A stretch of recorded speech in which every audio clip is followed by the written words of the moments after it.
Begitulah cepatnya hari itu berlalu. Hari berubah menjadi pekan, pekan menjadi bulan, bulan menjadi tahun, tahun menjadi windu, windu berubah menjadi abad. Yang mati hilang, yang dulu hidup kaya, hari ini hanya tinggal kenangan saja. Kemana mereka dulu yang hebat-hebat, bangsawan, para penguasa? Semuanya mati ditelan zaman. Yang tinggal hanya apakah dia orang paling baik, dicatat dengan tinta emas, atau dia orang paling jahat, dihujat, dicaci dan dimaki. Harimau mati meninggalkan belang, gajah mati meninggalkan gading, manusia mati meninggalkan nama, nama yang baik atau nama yang buruk. Wa tilkal ayyamu nudawiluha bainan nas. Demikianlah hari demi hari kami pergantikan di antara manusia. Untuk apa hari ini dirubah Allah Ta'ala? Mengapa hari ini datang silih berganti dan kita ada di dalam zaman itu? Liya'lamallahu alladhina amanu. Allah ingin menguji siapa yang imannya tetap istiqamah, siapa yang masih tetap beriman sampai hari ini. Khatib mengucapkan alhamdulillah, nikmat yang paling besar adalah nikmat istiqamah dalam iman dan Islam. Berapa banyak ketika hari berubah, yang dulunya dia adalah orang baik-baik, hari ini berubah menjadi tidak baik. Yusbihu mu'minan, pada waktu pagi dia beriman, wa yumsi kafiran, petang hari dia berubah menjadi kafir. Maka kita selalu meminta, ya muqallibal qulub, wahai engkau yang membolak-balikkan hati, tsabbit qulubana, kokohkan hati kami, ala dinik, dalam agamamu, wa ala ta'atik, dalam ketaatan kepadamu.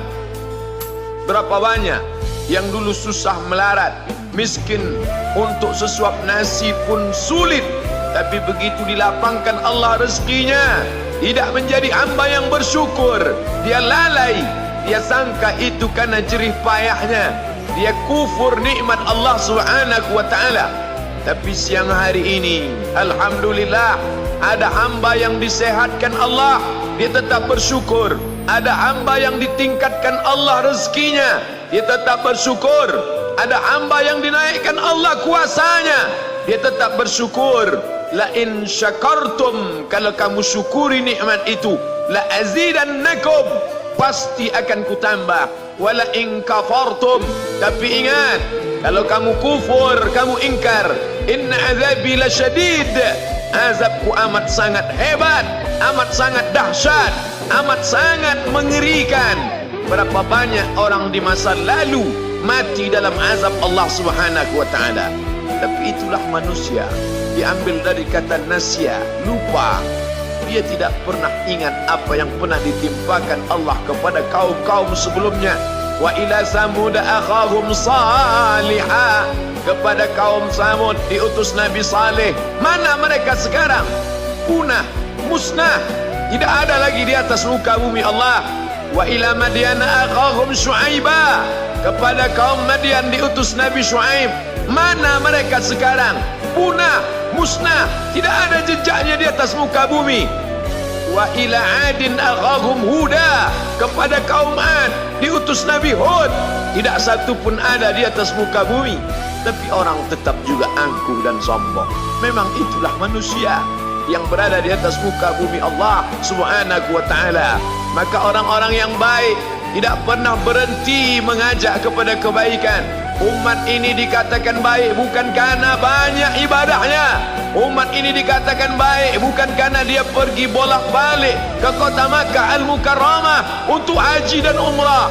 Allah puji umat ini, kuntum khaira ummah, kalian umat terbaik. Kapan? Bila umat ini disebut umat terbaik? Ta'muruna bil ma'ruf, ketika engkau sanggup mengingatkan saudaramu dalam kebaikan.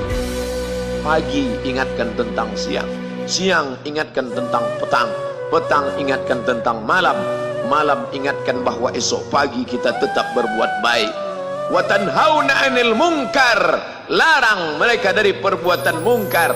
Maka hari-hari yang sudah kita lewati di masa yang lalu, sanggupkah akan pulang kembali? Pepatah Arab mengatakan lan tarji'al ayyamul lati madat, yang lalu tak dapat terulang kembali. Apakah semua itu berlalu begitu saja? Tidak ada yang percuma, tidak ada yang gratis, tidak ada yang sia-sia. Semua akan diminta pertanggungjawaban di hadapan Allah Subhanahu wa ta'ala. Sejak kita tegak di atas muka bumi ini, sejak kita diberikan nafas, diberikan hidup, diberikan nyawa, maka sejak itu kita ditanya, apa khalaqnakum abatha? Apakah kalian kami ciptakan sia-sia? Apakah kami sangka? Apakah kamu semua menduga bahwa kami menciptakan kamu lalu kamu tidak akan kembali menghadap kami? Semua akan diminta pertanggungjawaban di hadapan Allah Subhanahu wa ta'ala. Tidak ada kata yang dapat terucap dari lidah orang beriman selain ucapan astaghfirullahaladzim. Ampunkan segala dosaku di masa yang lalu. Aku lalai dan lupa ya Allah. Kami termasuk orang-orang yang menghilangkan usia kami ya Allah. Kami tak tahu ke mana umur kami selama ini. Berapa jam untuk perbuatan dosa, berapa untuk perbuatan maksiat. Padahal ketika tiba masanya, kami semua akan menghadapmu, dan pada saat itu semua akan dihitung menit demi detik. Detik semuanya tak ada yang dapat dari luput panggilan Allah Subhanahu wa ta'ala. Tidak ada yang lepas daripada pengawasan. Inna alaikum lahafizin, bersama kamu ada malaikat hafazah kiraman mulia katibin, mencatat. Ya'lamuna ma taf'alun, dia tahu semua yang kamu lakukan. Betapa waktu-waktu yang lalu itu tak dapat kita tebus dengan apapun selain kita perbaiki di masa yang akan datang. Tingkatkan kualitas salat berjamaah, tingkatkan membaca Al-Quran. Andai usia kita sudah lanjut, tak dapat kita jemput, maka kita didik anak cucu generasi akan datang menjadi generasi yang Qurani dan Islami. Sab'atun yudhilluhumullah, ada 7 di antara yang dapat naungan Allah. Yauma la dhilla illa dhilluh, hari itu tidak ada naungan kecuali naungan Allah Subhanahu wa ta'ala. Di antara yang mendapat naungan itu adalah syabun, anak muda, nasya'at fi ibadatillah, anak muda yang tumbuh beribadah kepada Allah Subhanahu wa ta'ala. Andai masa muda kita penuh dosa, andai masa muda kita penuh narkoba, andai masa muda kita penuh zina, wal iyadzubillah wa na'udzubillah, jangan sangka Allah tutup pintu taubat. Innallaha la yaghfiru ayyushraka bihi, Allah tak terima taubat orang yang mempersekutukannya. Wa yaghfiru ma duna dzalika liman yasha, tapi taubat selain itu diterima, dibukakan Allah Ta'ala. Mari perbaiki anak menantu, cucu, kawan, sahabat, andai talat, ajak ke jalan Allah Subhanahu wa ta'ala. Itulah salah satu memperbaiki yang masa lalu, kita perbaiki di masa yang akan datang. Di antara tujuan Allah mengapa dia buat kita masih hidup di akhir tahun ini, liya'lamallahu allazina amanu, Allah menguji siapa yang masih tetap dalam istiqamah iman dan Islam. Tujuan kedua, mengapa Allah buat kita hidup sampai hari ini? Wa yattakhidha minkum syuhada, wa yattakhidha minkum syuhada, Allah ingin melihat siapa di antara kita ini yang layak untuk menjadi syuhada. Iskariman, hidup mulia, au mutsyahidan, atau mati syahid. Pilihan orang Islam tidak banyak. Kalau hidup, hidup mulia. Kalau mati, mati syahid. Jangan hidup hina, mati terlunta-lunta, tidak diterima Allah Subhanahu wa ta'ala. Hidup mulia atau mati syahid dipersaksikan oleh para malaikat. Man kharaja fi talabil ilmi, siapa yang keluar rumah dengan niat menuntut ilmu, fahuwa fi sabilillah, maka dia seperti orang yang berjihad fi sabilillah, yang jauh meninggalkan kampung halaman, menuntut ilmu di perantauan. Jangan kau sangka kau anak yang terbuang, engkau adalah seorang syahid. Andai mati dalam perjalanan, maka matimu adalah seorang yang mati syahid. Mencari rezeki yang halal, meninggalkan anak dan istri, demi untuk memberikan nafkah, menjaga diri dari riba, menjaga diri dari haram, menjaga diri dari syubhat. Ditinggalkan anak yang masih kecil, istri yang memerlukan kasih sayang. Kutinggalkan kalian bukan karena hawa nafsu, tapi ingin mencari yang halal.